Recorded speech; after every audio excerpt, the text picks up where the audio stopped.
पश्चिम बंगाल में घुसपैठ को लेकर केंद्रीय गृह मंत्री अमित शाह ने बड़ा बयान दिया है। शाह ने कहा कि बांग्लादेश से सीमा पार घुसपैठ बंद होने पर ही पश्चिम बंगाल में शांति स्थापित हो सकती है। शाह ने दावा किया कि अगर भारतीय जनता पार्टी साल 2026 में पश्चिम बंगाल में सत्ता में आई तो पड़ोसी देश से अवैध आव्रजन रोका जाएगा। अमित शाह ने भारत बांग्लादेश सीमा पर पेट्रोपोल, भूपत्तन पर नए यात्री टर्मिनल और एक मैत्री द्वार का उद्घाटन करने के बाद अपने संबोधन में ये सभी बातें कही है। अमित शाह ने कहा कि क्षेत्र में शांति स्थापित करने में भूपत्तन महत्वपूर्ण भूमिका निभाते हैं। जब सीमा पार लोगों की वैध आवाजाही की कोई गुंजाइश नहीं होती है तो आवाजाही के अवैध तरीके सामने आते हैं, जिसका असर देश की शांति पर पड़ता है। मैं बंगाल के लोगों से आग्रह करता हूं कि साल 2026 में परिवर्तन लाए और हम घुसपैठ रोकेंगे, साथ ही शांति स्थापित करेंगे। शाह ने आगे कहा कि घुसपैठ रुकने पर ही बंगाल में शांति आ सकती है। दोनों देशों के बीच संबंध और संपर्क सुधारने में भूमि बंदरगाह महत्वपूर्ण भूमिका निभाते हैं। वे दोनों देशों के बीच व्यापार संबंध भी बढ़ाते हैं। जरा सुनिए अमित शाह ने अपने संबोधन में आगे क्या कुछ कहा। के अंदर भी बड़ा बदलाव आने वाला है।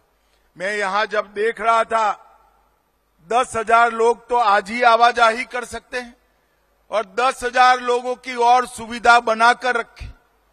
तो मैंने शांतनु जी को पूछा कितने सारे लोग आते हैं, तो उन्होंने कहा साहब कम से कम 5 से 6,000 लोग बांग्लादेश से इलाज करने के लिए कल्याणी एम्स में हर रोज आते हैं और इससे हमारे क्षेत्र की रोजगारी में बड़ा बढ़ावा होता है।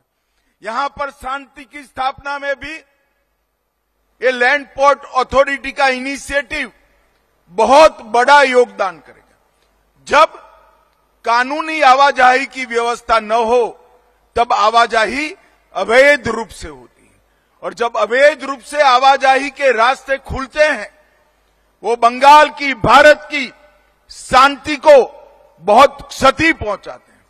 मैं आज बंगाल की जनता को कहकर जाता हूं 26 में परिवर्तन कर दीजिए, इस घुसपैठ को हम पूर्णतया रोक कर दम लेने वाले हैं और शांति बंगाल में तभी हो सकती है जब एक घुसपैठ रुक जाए। पार्टनरशिप भी इससे बढ़ेगी। बांग्लादेश और भारत, भूटान और भारत, नेपाल और भारत, म्यांमार और भारत, ये सभी हमारे सीमा पर बसे हमारे देशों के साथ संस्कृति, भाषा, कल्चर, ये सब का आदान प्रदान बढ़ेगा। के अंदर भी बड़ा बदलाव आने वाला है। मैं यहां जब देख रहा था 10,000 लोग तो आज ही आवाजाही कर सकते हैं और 10,000 लोगों की और सुविधा बनाकर रखी। तो मैंने शांतनु जी को पूछा कितने सारे लोग आते हैं, तो उन्होंने कहा साहब कम से कम 5 से 6,000 लोग बांग्लादेश से इलाज करने के लिए कल्याणी एम्स में हर रोज आते हैं और इससे हमारे क्षेत्र की रोजगारी में बड़ा बढ़ावा होता है। यहां पर शांति की स्थापना में भी ये लैंड पोर्ट अथॉरिटी का इनिशिएटिव बहुत बड़ा योगदान करेगा।